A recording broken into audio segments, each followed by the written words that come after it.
As Mark Twain said, faith is believing what you know ain't so.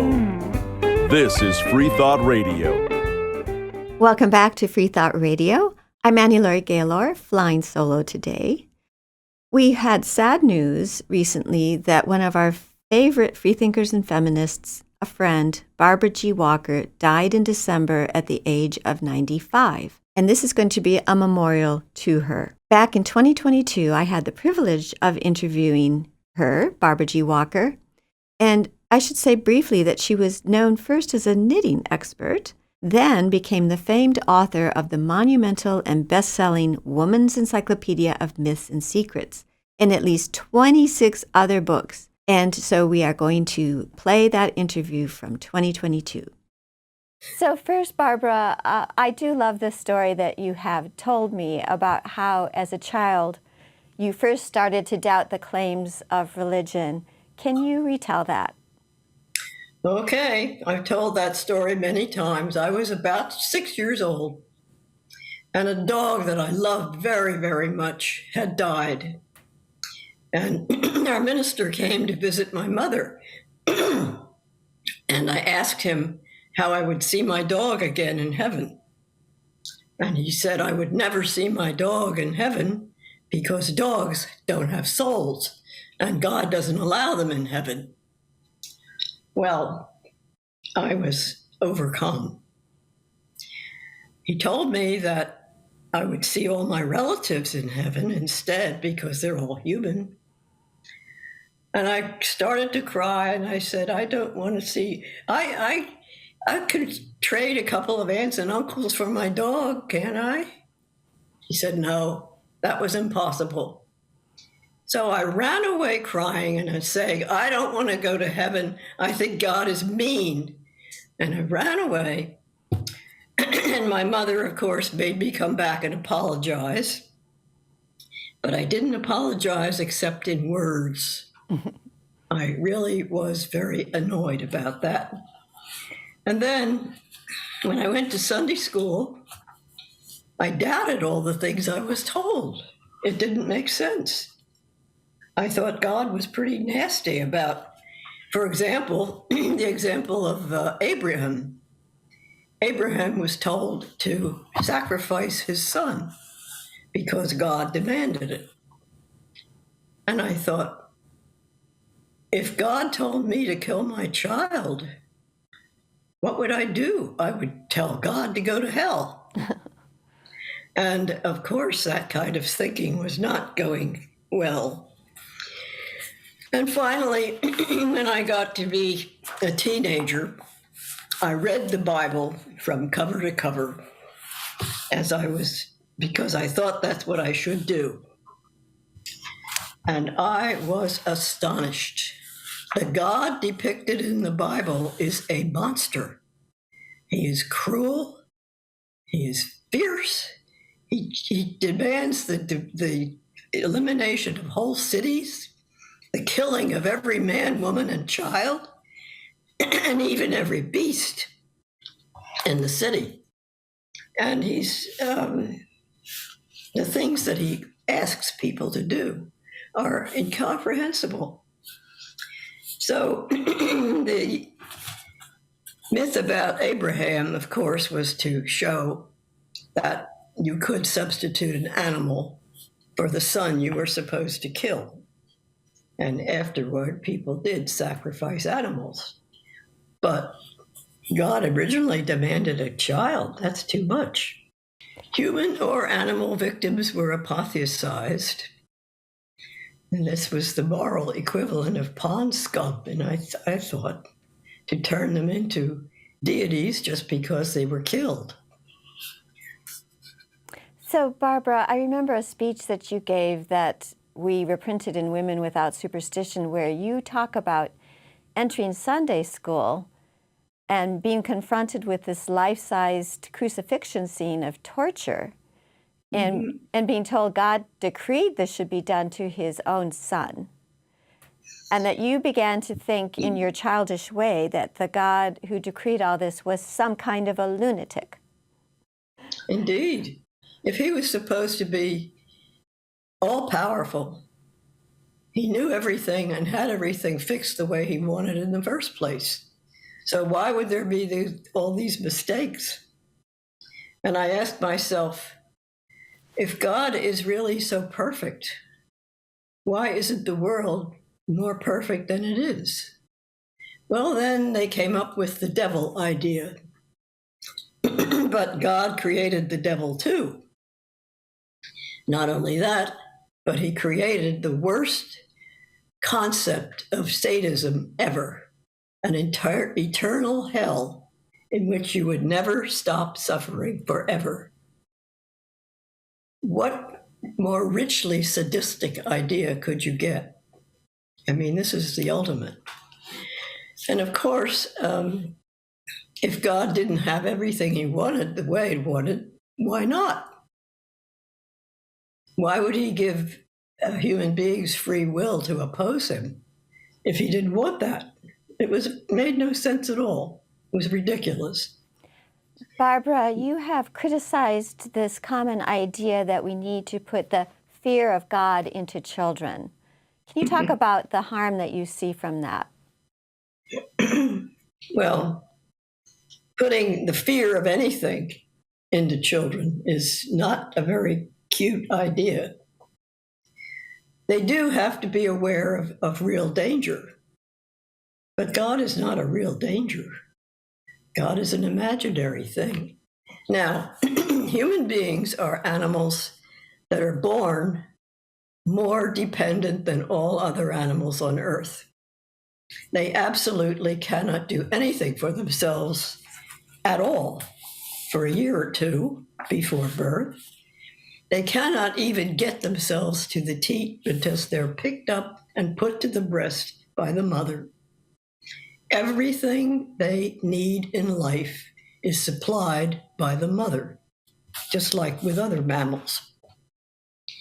And the concept of a being who is bigger, stronger, wiser, knows what to do, knows what to teach you, that is inherent in the human brain. I think that is because we are instinctively tuned to look to the mother, just as the mother instinctively looks after the baby. And that's so in deep into the personality. It's part of the original, the mind, the small brain, the central brain structure. So many people do not outgrow this need for a superior being to tell them what to do. It's part of their personality. They can't decide for themselves what exactly they need to do or not do to get along in life. And some of them never do learn. And some of them think they can only get the go-ahead from a superior being. So people invent gods. Originally goddesses, because they were all mother symbols. And then when patriarchy came along, unfortunately, this great symbol of help and sustenance and direction became male. However, it doesn't make sense because the male is not the creature that takes care of you when you're dependent. That usually is the mother. Male animals are made to compete. Female animals are made to take care. And so the original deities of humans were goddesses. So we saw a patriarchal reversal, and that kind of segues nicely to my next question, which is, Barbara, most of your books and essays have touched on religious hatred of women and religion's mistreatment of women. And I wonder if you could talk about that today in terms of what's going on in the United States, Poland, Iran, theocracies. For 5,000 years, there was the Inquisition in Europe, which killed more than 9 million women recorded and possibly millions of others that never got talked about. The sadism inherent in the idea of an inquisition is incredible. Practically every woman that was taken in to the Inquisition prisons was raped before going to the torture chamber, and everyone admitted to being a heretic or a witch because they couldn't do otherwise. They were tortured until they said it. Then they were burned.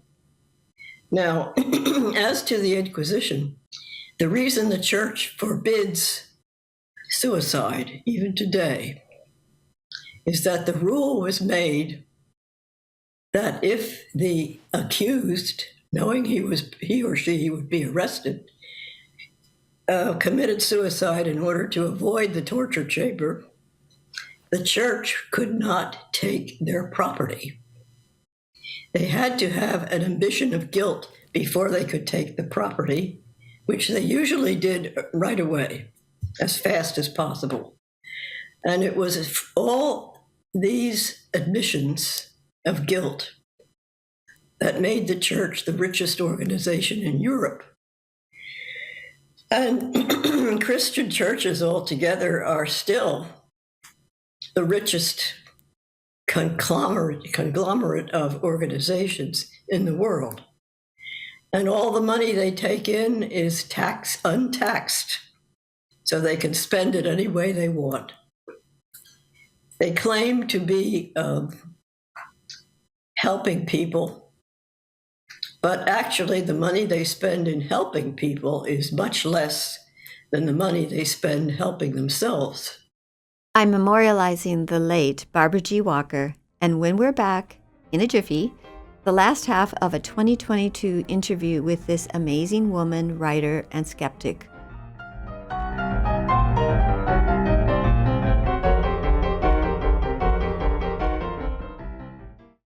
If you'd like to stay up to date on FFR's activities, subscribe to Freethought Today, published 10 times a year. It includes church-state separation news, columns about non-theism, a freethinker's crossword puzzle, and so much more. You can learn more at freethoughttoday.com or ffrf.org.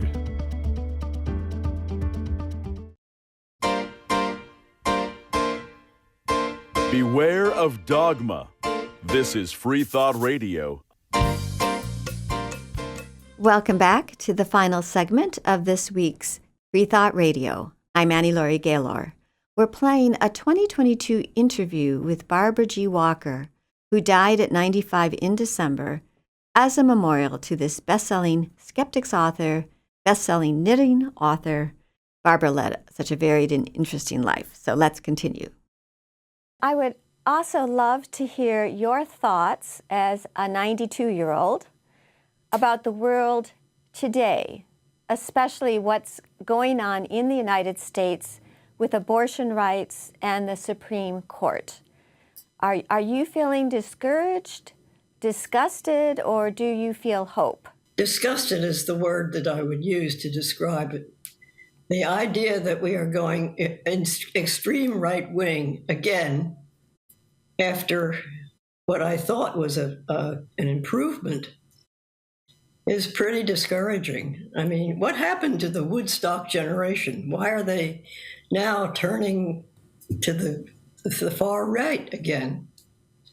And seeing religion taking back trying to take back what it had before is very discouraging. I am particularly sorry for the grandchildren of today's generation, because I think they're going to have a very difficult world to deal with. And it's not going to be easy. Also, we have the threat of global war hanging over us all the time, because patriarchal societies are aggressive and they kind of like making war because they have this huge, expensive war machine that's supported by more than half of our taxes, and they have to use it somehow. I have a lot of a lot of doubts about the future, and I'm sort of glad that I'm not going to live to see it. Well, speaking of that, what are your views on medical aid in dying and death with dignity and being in control of your own death? I think it's pretty inevitable. I have my body assigned to medical science because I know that medical students are in need of cadavers. And not only that, but it costs nothing. And funerals are just ridiculous. I mean, why should people get together to praise a dead person who can't appreciate it anymore? It's so absurd. True. So I'm doing with my body what I think should be done with most bodies, donating it to science. Barbara, why do you reject the concept of an afterlife, which so many believers seem to find comfort in? And why is that belief cold comfort? I have no idea why people are so afraid of death as to invent an afterlife. That seems silly. We know, we can see with our eyes and ears that every living thing lives for a while and then disappears. And its mass, its atoms, return to become other creatures and other things and other plants. Bodies become worms, become grass, become soil, and that helps to nurture further life. It's a gigantic cycle. It seems only natural that bodies simply disappear and decay, including the brain, which is where you have all your fantasies and all your thoughts and all your religion, which exists nowhere but in your imagination. It is perhaps the greatest scam ever invented because they are selling for gigantic prices nothing. And they never have to keep their promises. They can make all the promises in the world. They have no obligation because there's nothing there to keep. Because it's all make-believe. Oh, yes, of course. It's not non-existent. But you could sell make-believe for such enormous amounts of money. You're really going to make money. It's a very rich scam that they're carrying on. So, Barbara, one good change in our country is the growing numbers of people who identify as atheists, agnostics, or nothing in particular. And we do see an all-time low in people identifying as Christian. So that's very good news. Yes, I'm very happy to see that more and more people are perfectly willing to admit that they're atheists. When I was a child, it was not admitted very easily because it was mean that you would be, ostracized or something. But today, people call themselves nuns, N-O-N-E-S, meaning they have no religion at all, which is fine. Atheism is not a religion. Atheism is simply meaning no in Greek, theos, meaning no God.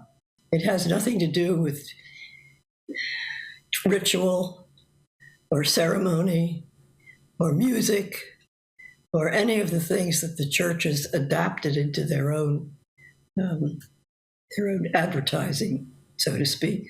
But we do, at the same time, have a resurgence of Christian nationalism in our nation.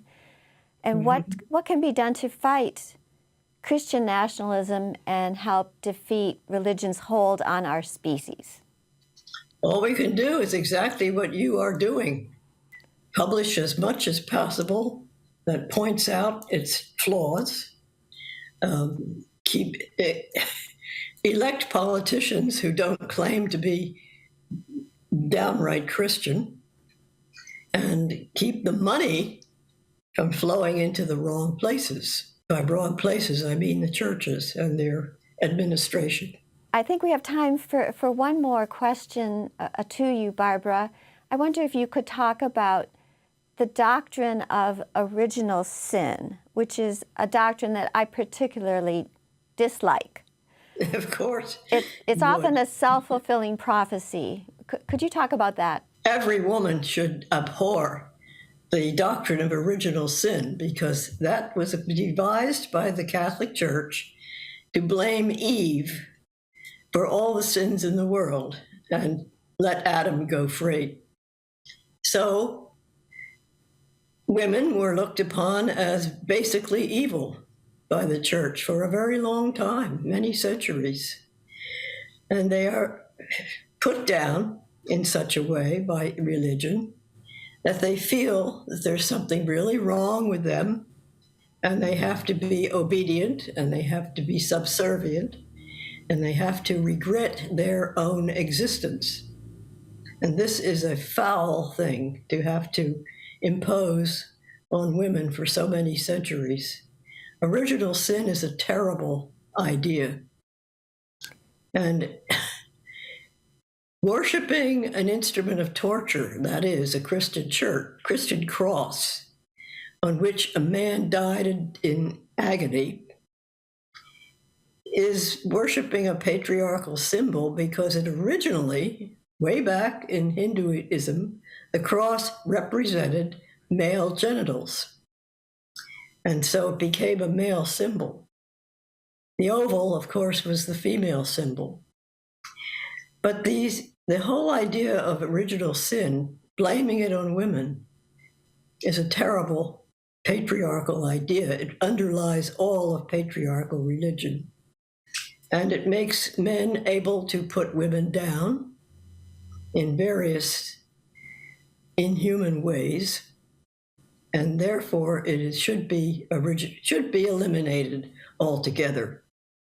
I think the church is learning that they can't emphasize this anymore too much, because it's a very hateful idea. But they haven't really gotten rid of it. So it's still there, and it's still possible to use it.